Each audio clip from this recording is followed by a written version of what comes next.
Baik, kita lihat pertanyaannya. Assalamualaikum warahmatullahi wabarakatuh. Waalaikumsalam warahmatullahi wabarakatuh.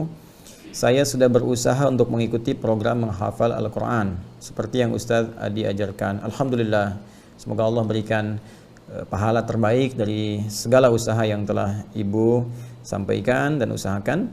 Namun saya lamban dan sulit hafal serta mudah pula lupa. Baik, langkah apa lagi yang harus saya tempuh agar mudah hafal dan tidak mudah lupa? Terima kasih, semoga Ustaz keluarga senantiasa sehat walafiat. Dan semoga Anda pun diberikan lebih daripada apa yang Anda doakan kepada saya. Waalaikumsalam warahmatullahi wabarakatuh.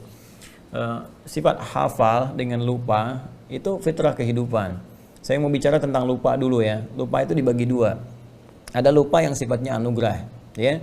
Anugerah untuk meringankan beban kehidupan kita, atau dalam konteks ibadah tertentu bahkan untuk menambah pahala. Ya, nanti kita bahas. Yang kedua, ada lupa yang dicela. Jadi kalau yang pertama ini sifatnya disyukuri, madah, itu kan dipuji. Yang kedua, dzam, ya mazmum, sesuatu yang dicela, yaitu lupa yang diakibatkan karena perbuatan-perbuatan maksiat. Ya ingat, perbuatan maksiat itu akan berdampak pada, mohon izin sekali, jauhnya hubungan kita dengan Allah atau melupakannya pada nilai-nilai kebaikan. Ya karena itu orang-orang yang bermaksiat itu, mohon maaf, seringkali lupa waktu sholat. Orang-orang yang penuh banyak maksiat lupa untuk baca Al-Quran.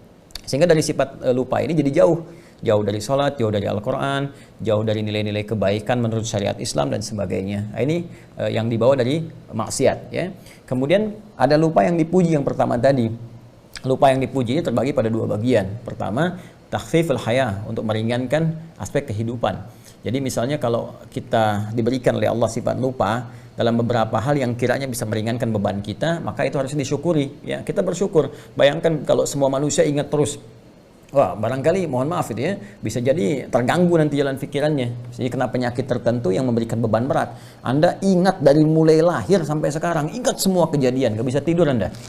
Ya, berat bebannya. Karena itu beberapa bagian tertentu diberikan anugerah lupa oleh Allah Subhanahu wa taala untuk memberikan keringanan dalam kehidupan kita. Dan sifat lupa ini Masya Allah dalam beberapa hal kadang-kadang disimpan di bagian terdalam di memori kita. Nanti saat dibutuhkan, nah beberapa perjuangan-perjuangan kita itu bisa muncul kembali. Kadang diingatkan oleh sebuah kejadian atau yang lainnya dan hikmah-hikmah tertentu. Ya, lupa dalam bahasa Arab disebut dengan nisyan. Bahkan ada keterangan dari Ibnu Abbas radhiyallahu taala anhuma yang dikutip oleh Ibnu Manzur dalam kitabnya Lisanul Arab ketika menerangkan tentang nama manusia insan. Ya, summiyal insanu insanan li'annahu 'indama uhida ilaihi fanasiya. Itu keterangan Ibnu Abbas radhiyallahu taala anhuma yang dikutip oleh Ibnu Manzur dalam kitabnya Lisanul Arab. Ya, kata Ibnu Abbas radhiyallahu taala anhuma, summiyal insanu insanan, insan, manusia diberi nama dengan insan, ya, li'annahu 'indama uhida ilaihi fanasiya. Itu seakar dengan kata nisyan. Ya, nisyan itu lupa, dari akar katanya nasia. Kenapa? Karena manusia itu ketika berkomitmen dengan Allah itu seringkali ada sifat lupanya. Ya, ada sifat lupanya. Ya, itu karena itulah diberi nama dengan insan, ada korelasi dengan nisyan, ya kan? Nasia itu lupa, saya lupa, nasi itu. Kita lupa, nasina.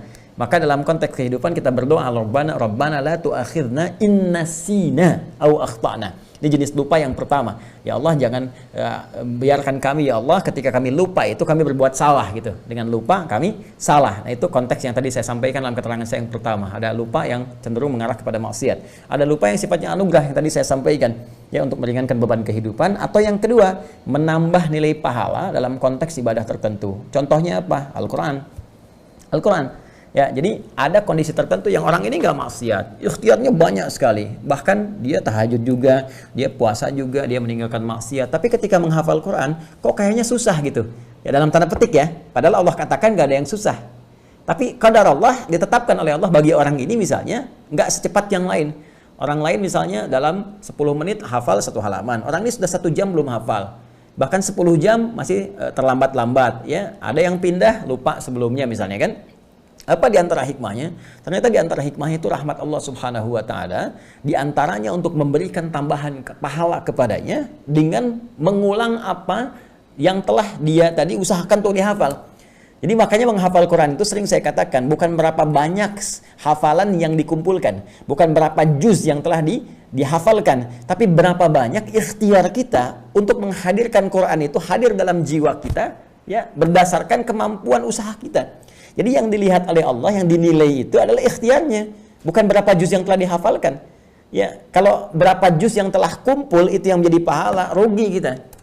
Rugi. Tapi betapa adilnya Allah memberikan ikhtiar manusia sebagai ukuran pemberian pahala kepadanya. Karena itu kalimat nabinya jelas mengatakan, ya, man qara'al Qur'ana, ya, man qara'a kitaballahi, siapa yang membacakan kitabullah subhanahu wa ta'ala, membacakan Al-Qur'an. Bahkan redaksinya tegas mengatakan man qara'a harfan min kitabillah. Ya, Nabi menyampaikan man qara'a harfan min kitabillahi, siapa yang membacakan satu huruf dari kitabullah, ya, falahu asyru hasanat, dia mendapatkan 10 kebaikan padanannya. Satu huruf sama dengan 10. Walam aqul alif lam mim harfun.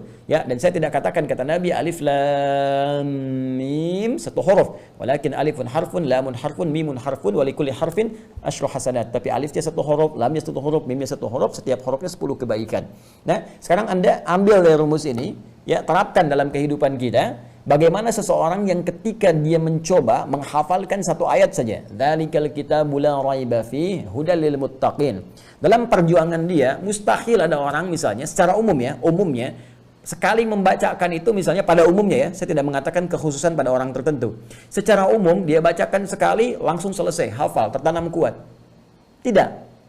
Fitrah hafalan itu kalau ingin kuat tertanam, itu dia akan ulang-ulang. Maka orang yang membacakan ayat kedua di Al-Baqarah ini, ya, mulanya dia bisa memulai dengan kalimat seperti ini misalnya bacaannya. Dzalikal kitabu, dzalikal kitabu, dzalikal kitabu, la raiba fi, la raiba fi, la raiba fi, dzalikal kitabu la raiba fi, dzalikal kitabu la raiba fi, dzalikal kitabu la raiba fi. Hudal lil muttaqin, hudal lil muttaqin, hudal lil muttaqin, dzalikal kitab, dzalikal kitabu la raiba fi, hudal lil muttaqin, dzalikal kitabu la raiba fi, hudal lil muttaqin, dzalikal kitabu la raiba fi, hudal lil muttaqin. Saya tanya pada Anda, berapa huruf yang telah saya bacakan? Hitung. Nah, berapa huruf yang telah saya bacakan? Ya.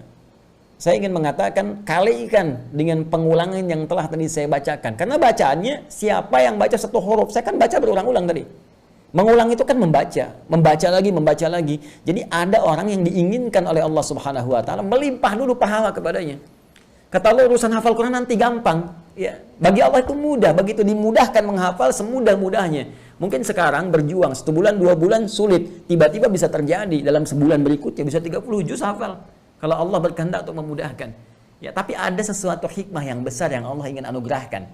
Ya, kadang-kadang limpahkan dulu pahalanya. Bukankah semakin banyak pahala, semakin peluang mendapat rahmat Allah itu tinggi, paling minimal nutup dosa. Ya kan? Dosa dengan pahala kan rumusnya seperti itu formulasinya. Pahala yang ada menutup dosa yang telah dikumpulkan dari maksiat. Jadi ketika ada pahala 10, dosanya 9, maka ditutup nih. Pahala tinggal 1 lagi. Jadi kalau berbuat dosa lagi seimbang. Ya, karena itu ada rumus cepat yang cerdas dalam beramal adalah kumpulkan amalan-amalan, kerjakan amalan-amalan yang sekiranya mudah dilakukan tapi pahalanya banyak.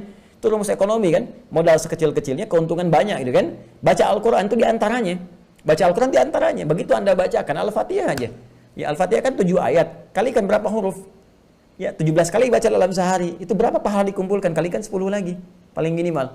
Nah, jadi ketika Anda menghafalkan Al-Quran, berita baiknya adalah pahami dulu rumusnya. Saya sering katakan dari awal sejak kita mengaji, kalau kita paham rumusnya, semua kita syukuri.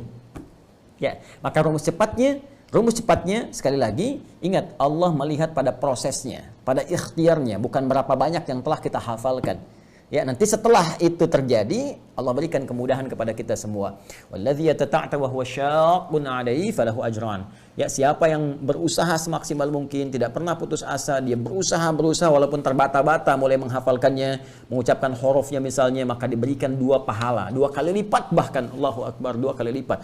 Diapresiasi kesungguhannya, Masya Allah ini ada yang 60 tahun, saya lihat ada yang bahkan 70 tahun itu kan, ada yang lebih daripada itu masih berusaha menghafal. Ini sangat luar biasa. Sementara orang melalaikan kehidupan akhiratnya, banyak pesta pora, banyak macam-macam, Anda kembali kepada Allah. Ya, dengan mendalami kitabnya, firmannya, ini sangat luar biasa. Dan berapa pahala yang dikumpulkan. Dan kita tidak tahu kapan kita berpulang pada Allah Subhanahu wa taala.